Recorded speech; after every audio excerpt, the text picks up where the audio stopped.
Tem muita gente achando que a coragem começa quando o medo termina. Mas a coragem só existe porque o medo existe.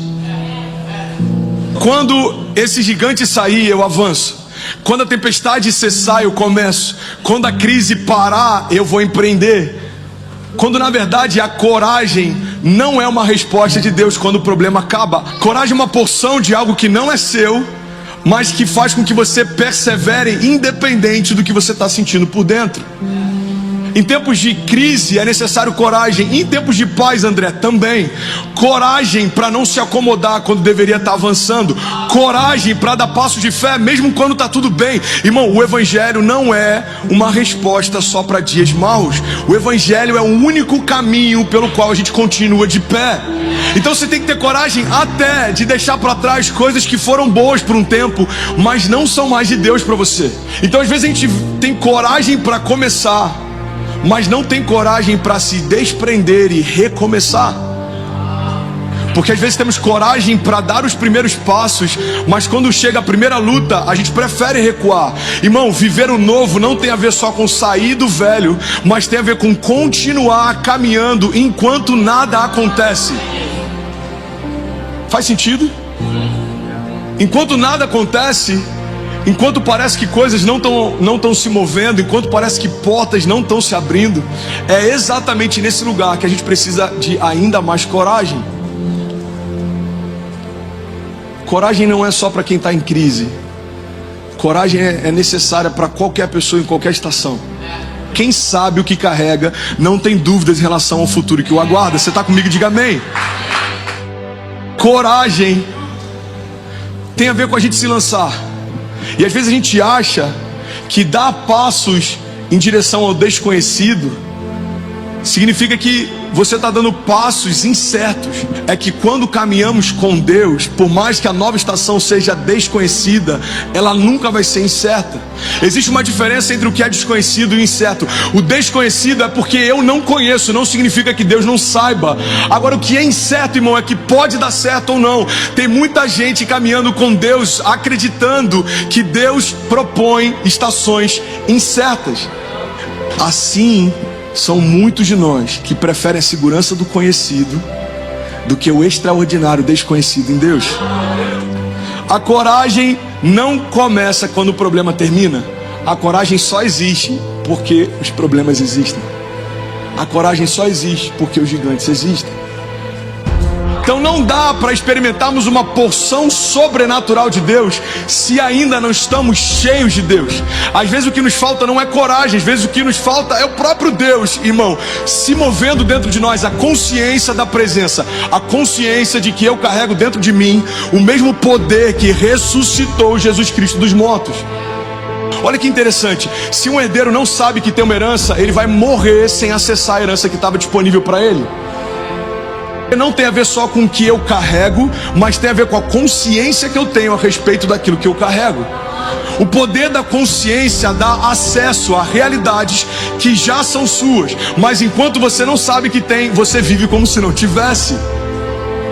A coragem precisa partir desse pressuposto. Consciência, eu preciso trazer à minha memória que eu carrego dentro de mim o mesmo Espírito que ressuscitou Jesus Cristo dos mortos. Quando eu lembro que o poder que habita em mim ressuscitou Jesus, não dá para ter tanto medo em relação ao futuro. Porque se nem a própria morte, que é o limite final da criação, foi capaz de parar esse poder que em nós atua, não é uma crise financeira e migratória ou familiar que vai parar você. Cuidado com seus pensamentos, porque eles se tornam palavras.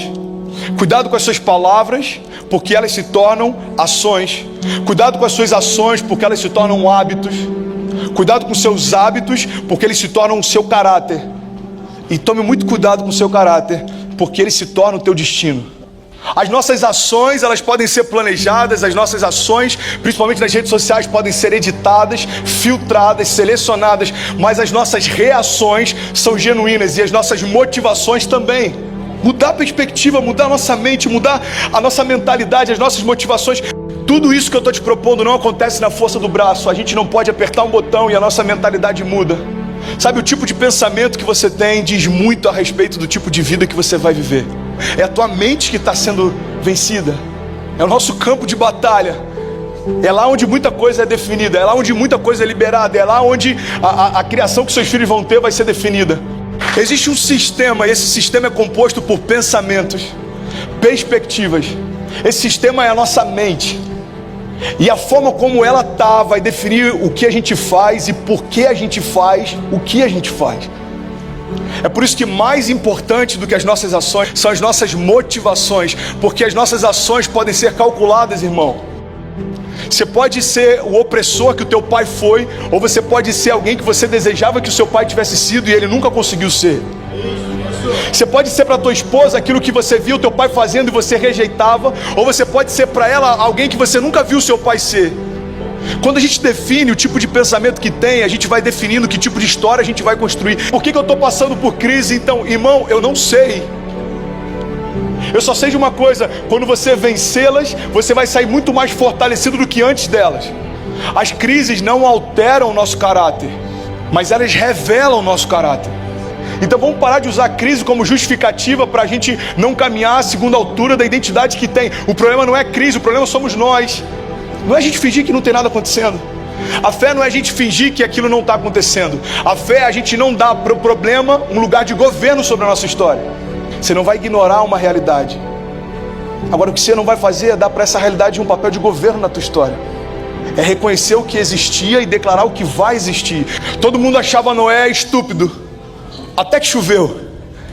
Noé começa a construir algo que não fazia sentido, para um propósito que não fazia sentido, mas Noé passou a enxergar as coisas segundo a dinâmica com que Deus enxergava também. Eu fico imaginando as pessoas passando por Noé e falando: cara, deixa de ser estúpido, você está construindo algo para uma chuva que nunca existiu. Todo mundo que me conhece diz que meu casamento já era, mas a minha fé diz que eu vou viver os melhores dias da minha vida com a mulher que Deus me deu. As nossas batalhas, elas são quase sempre ganhas na mente. Agora, a Bíblia já fala disso há séculos atrás. Está lá em Provérbios 23:7. Assim como você vê e assim como você pensa na sua alma, assim você é. Alguém que está em crise, ele consegue pela imaginação já se imaginar falido. Por que alguém tira a própria vida? Porque na sua imaginação ele já imagina que o futuro é pior do que ele desistir de viver. Alguém que está em crise no casamento, ele já se imagina solteiro. E aí quando ele vai perceber, se divorciar já não é algo que assusta tanto, porque na mente dele já é uma realidade faz tempo. A grande questão é que quando a gente não blinda a nossa mente, aquilo começa a tomar espaço, até que aquilo que incomodava no início não incomoda mais. E quando a gente menos percebe, aquilo já se tornou uma realidade. Por quê? Porque um dia você deixou que uma semente entrasse e agora ela já frutificou, irmão. Quando a gente está procurando fora do nosso casamento aquilo que Deus já liberou para você dentro do teu casamento. Quando a gente está procurando fora de Cristo aquilo que Deus já te prometeu e liberou para você em Cristo. Muda os teus pensamentos e começa a enxergar o que te cerca de outra forma, e você vai perceber que você está se cansando para conquistar algo que você já recebeu. A fé não é a gente murmurar do que a gente tem, é a gente declarar o que vai ter. Entenda isso. O meu casamento não é o que Deus me prometeu, então ainda não é o final da minha história. Quer um convite para enxergar suas crises de uma forma diferente? Toda crise carrega sementes sobrenaturais. Você está vivendo a maior crise da tua história? Então celebra, porque no meio da maior crise da tua história você vai viver o maior milagre da tua história também. Se os teus olhos forem bons, todo o teu corpo terá luz. A forma como você enxerga o mundo vai mudar o mundo dentro de você. Não diminua a tua expectativa, aumenta a tua fé. Não diminua a tua expectativa para ela se acomodar dentro da tua rotina, não, aumenta a tua fé. Deus, tudo que eu preciso é um milagre, então continua crendo no milagre e já começa a agradecer por ele. Pessoas esvaziadas da expectativa num Deus que pode todas as coisas têm crido mais em impossibilidades do que aqueles que carregam a própria vida de Deus dentro de si.